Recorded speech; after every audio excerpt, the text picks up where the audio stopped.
Hello भाई लोग, आपका स्वागत है GWIYT में। तो भाई लोग, आज मैं आपको बताने वाला हूँ कि अपन को बैगर पेट कैसे मिलने वाला है। तो भाई लोग, आपको ये जो बैगर पेट है भाई, ये कैसे मिलेगा मैं आपको बताता हूँ।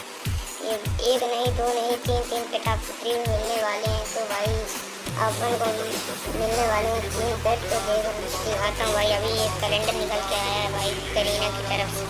तो भाई अपन को इधर तीन पेट भाई फ्री में मिलने वाले हैं भाई। ये देखो यार, मैं आपको दिखा रहा हूँ। ये देखो, आप ऊपर की साइड देखो भाई, इधर 1 लॉगिन रिवार्ड भाई आपको दिख रहा है भाई। ये 14 से 21 मई तक चलने वाला है। तो भाई अपन को बैगर पेट, मूनी पेट और स्प्रिट फॉक्स पेट भी मिलने वाला है भाई। तो भाई मैं इन सबको पेट को आपको एक बार दिखाई दे रहा हूँ।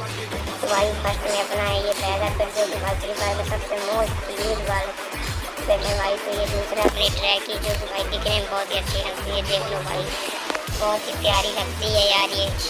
तो भाई अब अपना तीसरा पेट है स्प्रिट फॉक्स। तो भाई स्प्रिट फॉक्स कहाँ है? अरे भाई, इधर स्प्रिट फॉक्स है ही नहीं भाई। स्प्रिट फॉक्स मिल गया भाई अपने को स्प्रिट फॉक्स। ये भाई ये 3 पेट अपन को फ्री मिलने वाले हैं। तो भाई वीडियो अच्छी लग रही है, वीडियो को लाइक कर दो, चैनल को सब्सक्राइब कर दो। मिलते हैं किसी नेक्स्ट वीडियो में, तब तक चलिए।